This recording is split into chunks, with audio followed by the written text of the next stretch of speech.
ஓம் நமச்சிவாய. திருச்சிற்றம்பலம். சிவாய நமக. சிவசிவாய நமக. என் துணை உனக்கு எப்போதுமே இருக்கும்.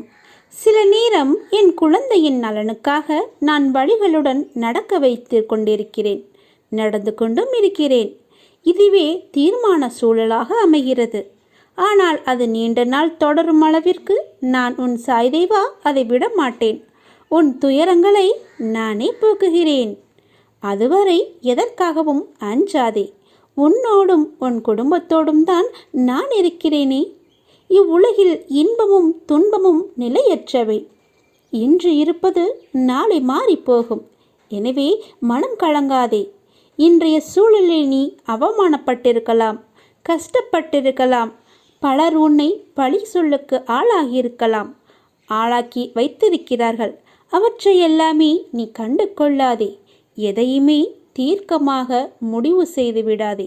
இதுதான் என்னுடைய வாழ்க்கை என்று தீர்மானம் எடுத்துக்கொள்ளாதே. உன்னுடைய கஷ்டங்கள் எல்லாமே முடிந்துவிட்டன. நீண்ட நாள் வரை நீ பொறுத்திருக்க வேண்டாம். கொஞ்சம் காலம் பொறுத்திருந்தால் போதும்.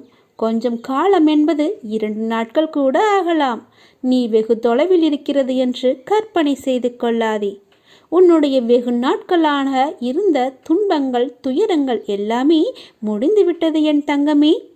உன் அப்பாவின் சொல்படி நடந்து கொள். நீ எதற்காகவும் யாருடைய பேச்சையும் நீ காது கொடுத்து கேட்காதே. அவர்கள் பேசுபவர்கள் பேசிக்கொண்டு தான் இருப்பார்கள், தூற்றுவர்கள் தூற்றிக்கொண்டு தான் இருப்பார்கள். நீ உனக்கு உண்மையாக இரு. உன்னை சுற்றியுள்ளவர்களுக்கு நீ உண்மையாக இரு. அடுத்தவர் பழி சொல்லுக்கு ஆளாகும்படி நீ செய்து விடாதே. உன்மேல் ஒரு பழி விழுந்தால் அதை தொடுப்பது கடினம். நீ தவறு செய்யாவிட்டாலும் அதற்காக வரும் பழி சொல்லை நீ ஏற்றுக்கொள்ளக்கூடாது. உன்மேல் குறை இருப்பதால் தானே அவர்கள் உன்னை பழி சொல்கிறார்கள். அந்த குறை இல்லாமல் நீ பார்த்துக்கொள். அப்படி இருந்தால் யாரும் உன்னை எதுவுமே செய்ய முடியாது. இனியாவது நீ நன்றாக இருக்க பழகிக்கொள்.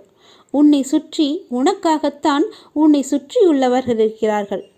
உன்னை கட்டினவர், உன்னை பெற்றவர், உனக்காக பிறந்தவர்கள், உன்னுடன் பிறந்தவர்கள் என்று எல்லோருமே உனக்காகத்தான் இருக்கிறார்கள். அவர்களை எல்லாவற்றையுமே நீ மறந்து விட்டாய்.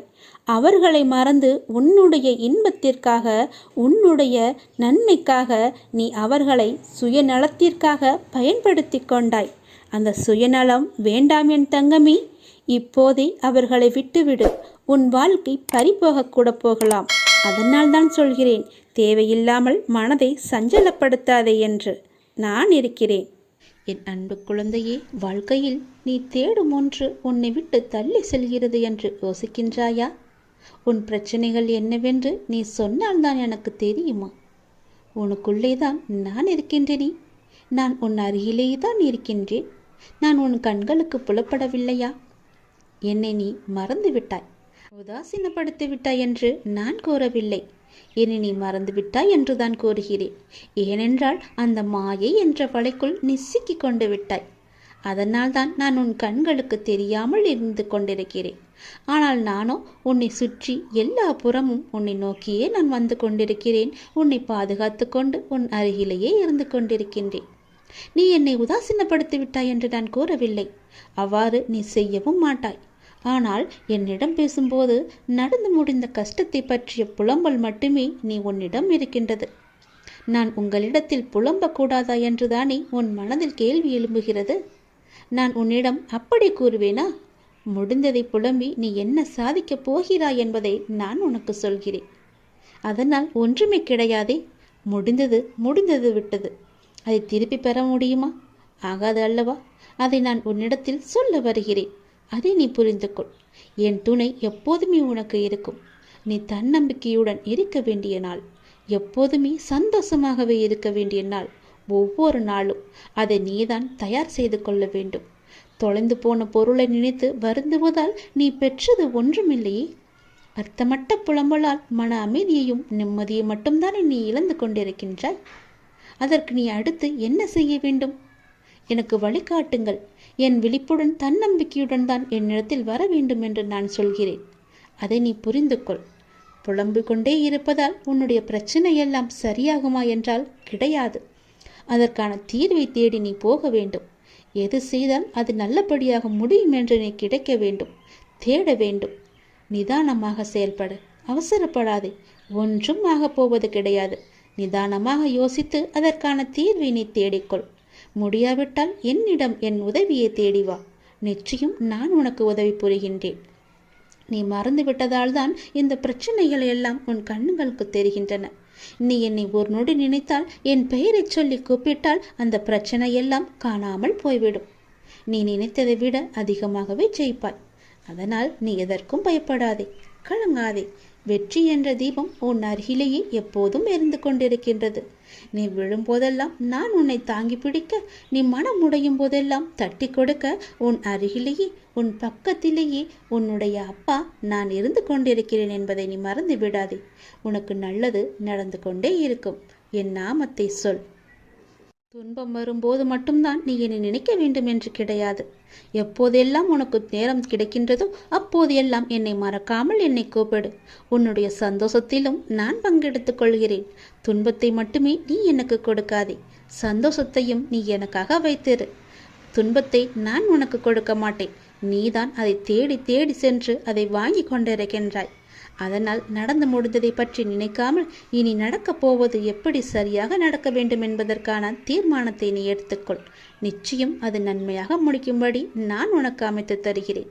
என்னை கூப்பிடு, நான் வருகிறேன் உன்னுடைய உதவிக்கு. உன் வாழ்க்கையில் நல்ல மாற்றங்கள் தருவதற்கு நான் தயாராக இருக்கிறேன். மறந்து விடாதே, உதாசீனப்படுத்தி விடாதே. என்னை நினைத்து கொண்டே இரு. என் நாமத்தை நீ ஜபித்து கொண்டே இரு. நல்லது உனக்கு நிச்சயம் நடக்கும். சோகம் என்னும் பறவை உங்கள் தலைக்கு மேல் பறப்பதை தடுக்க முடியாது. ஆனால் தலைக்கு மேல் கூடு கட்டுவதை தவிர்க்கலாம் தானே? யாரும் உன்னை குறை கூறினால் அது உண்மையாயின் திரித்துக்கொள், பொய்யாயின் அதை நகைத்துவிடு. வீழ்வது வெட்கமல்ல, ஆனால் வீழ்ந்து கிடப்பதுதான் வெட்கம். புரிகிறதா? வீழ்ந்து கிடப்பதுதான் வெட்கம். வீழ்ந்தால் உடனே எழுந்துவிடு. நீ நகைத்து அவர்களுக்கு முன் நகைத்துப்பார், அவர்களே தலை தெறிக்க ஓடிவிடுவார்கள். பேருந்து பயணத்தில் நடத்துனர் கொடுக்க வேண்டிய மீது சில்லறைக்காக முழு பயணத்தையும் நாம் ரசிக்க மறக்கிறோம். அப்படிதான் வாழ்க்கையிலும் சில சில்லறை பிரச்சனைக்காக முழு வாழ்க்கையுமே நாம் ரசித்து வாழ மறந்து விடுகிறோம். ஆகவே விழிப்புணர்வுடன் எது வாழ்விற்கு உகந்தது, எது உகந்ததல்ல என்பதில் கவனத்துடன் இருந்தால் இலக்கை நோக்கி அடைவது மிக மிக எளிது. அனைத்திலும் பேதம் பாராது சமநிலைத்தன்மையை கொண்டிடுங்கள். மனம் அழகாக இருந்தால் காணும் காட்சிகளும் அழகாகவே இருக்கும். ஆகவே மனதில் குப்பையான கீழான எண்ணங்களை ஒருபோதும் சேர்க்காதே. மனதில் நல்ல நேர்மையான எண்ணங்களை விதையுங்கள். நல்லது நடக்கும். எப்போதும் உண்மையை பேச கற்றுக்கொள்ளுங்கள். உண்மைக்கு நிகர் உண்மை மட்டும்தான். பொய் ரொம்ப நாட்கள் வாழாது, சீக்கிரமாகவே மடிந்துவிடும். ஆரம்பத்தில் சற்று சிரமமாகத்தான் இருக்கும். பழகிவிட்டால் பொய் சொல்லவே நமக்கு கூச்சமாக இருக்கும். உண்மைக்கு மிக வலிமையான சக்தி இருக்கிறது. அது சத்தியமானது, வலிமையானது. இறைவனுக்கு இறங்கி வருவார். நாம் வாழ்கின்ற வாழ்வில் அறமாகிய உண்மை இருந்தால் அந்த இறைவனை நம்மை தேடி தானாக இறங்கி வருவார். வாழ்கின்ற வாழ்வில் அறமாகிய உண்மை இருந்தால், அறமாகிய உண்மை இருந்தால் மட்டுமே இறைவன் நம்முடன் கலந்து விடுவார். ஆகவே உண்மை, நேர்மை, சத்தியத்தை எல்லாம் கடைபிடித்து வாழுங்கள். நீங்கள் வாழ்வதில் உயர்வது சின்னம். உங்கள் வாழ்வை யாராலுமே எதுவுமே செய்ய முடியாது. உண்மைக்கு அழிவே கிடையாது. அதை முதலில் தெரிந்து கொள்ளுங்கள். உண்மை சொல்லுவதால் என்ன ஆகிவிடப் போகிறது? ஒரு பொய்யை சொல்லி காலம் முழுவதும் குற்ற உணர்ச்சியுடன் இருப்பதற்கு பதிலாக ஒரு உண்மையை சொல்லி நிம்மதியாக வாழ்ந்து விடலாம். அந்த உண்மைக்கு அவ்வளவு நிம்மதியை தரும் சக்தி இருக்கிறது. அதை நீ மறந்து விடாதே. பொய்யை சொல்லி இன்று தப்பித்து விடலாம், நாளை நிச்சயமாகவே காலம் காட்டிக் கொடுக்கும். அதனால் உண்மையாகவே இருங்கள். நாக்கில் வருவது எப்போதுமே உண்மையான பேச்சாக மட்டுமே இருக்கட்டும். நான் உங்களிடம் வருகிறேன். ஒருவர் தனது இறை பக்தியில் முழுமையும் வலிமையும் அடைந்த பின்னர் அவருக்கு பக்தியானது மூத்துவிட்டது என கூறுவதும் வழமையே. எனவே முழுமை முதிர்ச்சியடைந்த நிலையே முக்தி என்று சொல்வார்கள். முதிர்ந்த பழம் உதிர்ந்துவிடும், முதிர்ந்த உயிர் இறந்துவிடும். எடுத்த காரியத்தை நீ பாதியில் விடாதே, செய்வதை திருந்தச் செய் என்ற உபதேசம் அனைவருக்குமே பொருந்தும். குருவை அடைந்து மரியாதையுடன் கற்றுக்கொள், கற்றதை மனனம் செய்து உருவேற்றிக்கொள் என்பது எல்லா மாணவர்களுக்குமே பொருந்தும். தொழில்நுட்பத்தை தெரிந்து கொள்ள முனையும் மற்றவர்களுக்குமே உரிய உபதேசம்தான் இது. எதற்காக எனக்கு சொல்கிறேன் என்று கேட்டதை, நீங்கள் ஆசைப்படுவதெல்லாம் கிடைக்காமல் இருப்பது உங்களை ஒரு சிறந்த வாழ்க்கைக்கு கொண்டு செல்வதற்காகவே இருக்கும் என்பதை நம்பு. முடிந்தவரை உங்கள் வேலையை நீங்கள் சிறப்பாக செய்து விடுங்கள். யாரிடமும் உங்கள் வேலையை ஒப்படைக்காதீர்கள். உங்களுக்கு கிடைக்க வேண்டிய அங்கீகாரம் தானாகவே கிடைக்கும். நேரத்தையும் வாய்ப்பையும் ஒருபோதுமே வீணடிக்காதே. அந்த தவறுக்கு எந்த காரியம் செய்தாலும் பரிகாரமாகாது. போன நேரமும் திரும்ப வராது. யாருக்காகவும் நேரம் காத்திருக்காது. பொறுத்துக்கொள். நீங்கள் செய்யும் ஒவ்வொரு நல்ல காரியமும் அதற்கான நன்மைகளை காலம் கடந்தாவது அழைத்து கொண்டு உங்களிடம் வந்து சேர்க்கும். வெற்றி என்ற முகத்துடன் உங்களிடம் வந்து சேரும். நீ நிராகரிப்புகளை எல்லாம் கண்டு நெஞ்சு உடையக்கூடாது. உன்னை யாராவது தூக்கி எறிகிறார்கள் என்றால் இறைவன் உன்னை மேலே தூக்கி விடுகிறான் என்று அர்த்தம். அதனால் நீ பயப்படாதே. தூக்கி எறிந்தவர்கள் போகட்டும், நான் உன்னை தூக்கி விடுகிறேன். தூக்கி எறிந்தவர்களை பற்றியே நீ கவலைப்பட்டு கொண்டிருக்காதே. எதிர்பார்த்து ஏமாற்றங்கள் மட்டும்தான் கிடைக்கும். என் வாழ்வில் அற்புதங்களை நிகழ்த்துவேன் என்று நீ நம்பிக்கையுடன் காத்திருக்கிறாய் அல்லவா? உன் தந்தை நிச்சயமாகவே உன் வாழ்வில் அற்புதங்களை நிகழ்த்தப் போகிறேன். சில நேரங்களில் நீங்கள் செய்யக்கூடிய செயல்களை எல்லாம் சிந்திக்க வேண்டாம், கற்பனை செய்ய வேண்டாம். அது ஆச்சரியப்படுவதற்கில்லை. எல்லாவற்றையும் சிறப்பாக செயல்படும் என்று மூச்சு விடுங்கள். நம்பிக்கை வைத்திருங்கள். நான் அப்பா, என்னுடைய அப்பா சிறப்பாக அதை முடித்து தருவார் என்ற நம்பிக்கையோடு நீங்கள் காத்திருங்கள். நான் அவர் மீது வைத்திருந்த நம்பிக்கையும் பக்தியும் பொறுமையும் தன்னம்பிக்கையும் அவர் எனக்கு நிச்சயம் அதற்கான பலனை தருவார் என்று நம்புங்கள். நீ வைத்த நம்பிக்கைக்கு நிச்சயமாகவே நான் கைமாறு செய்வேன். உன் மனதில் எந்த சலனமும் இல்லாமல் இருக்கிறாய். நான் உனது பாவ மூட்டையை தூக்கி நான் சுமக்கிறேன். நீ கவலைப்படாதே. எல்லாவற்றையுமே நானே பார்த்து கொள்கிறேன். நீ எப்பொழுதும் போல சந்தோஷமாக இரு. நீ இப்போது உன் மனதில் ஏகப்பட்ட குழப்பங்களுடன் பதற்றத்துடனும் இருக்கின்றாய். வீணான கவலைகளை உன் மனதில் வைத்து கொண்டிருக்கிறாய். உன் மனமானது, உன் இதயமானது துடித்துடிப்புடன் காணப்படுகிறது. ஏன்? எதற்காக? வீணாக எதற்காக இந்த கவலை? ஏன் இந்த குழப்பம்? எதற்காக இந்த பதற்றம்? ஏன் இந்த துடித்துடிப்பு? நீ முதலில் அனைத்தையுமே விட்டுவிடு. உன் வேலைகளை பார்த்து கொண்டிரு. போகிற போக்கிலேயே போய்கொண்டிரு. எதையும் நீ தூக்கி சுமந்து கொண்டிருக்காதே. அதை முதலில் மறப்பதற்கு என்ன செய்ய வேண்டுமோ அதை செய். உன்னுடைய மனம் அதிலேயே லயித்து இல்லாமல் வேறு பக்கம் திருப்பு. அப்போதுதான் அவற்றை பற்றி எண்ணம் உன் மனதில் இழுக்காமல் இருக்கும். நான் உனக்காக அவதரித்தவன். நான் இருக்கும்போது எதற்காக நீ கவலைப்படுகிறாய்? உன்னை நல்லபடியாக உயர்த்த உனக்காக பாடுபட்டு கொண்டு நான் இங்கே இருக்கிறேன்.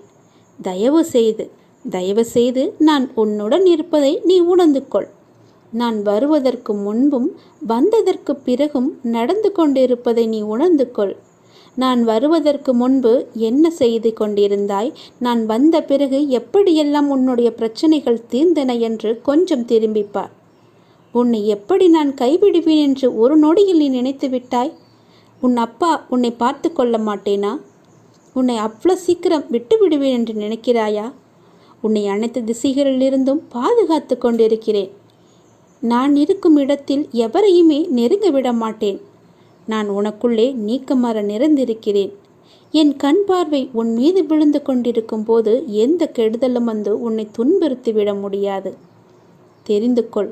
எந்த துன்பமும் உன் அருகில் கூட வர பயப்படும். நான் இருக்கிறேன். நீ பயப்படாதே. உனக்கு வரும் பிரச்சனைகள் எல்லாமே சிறு சிறு வகைதான். பயப்படாதே. பெரிதாக ஒன்றையும் நான் கொடுக்க மாட்டேன்.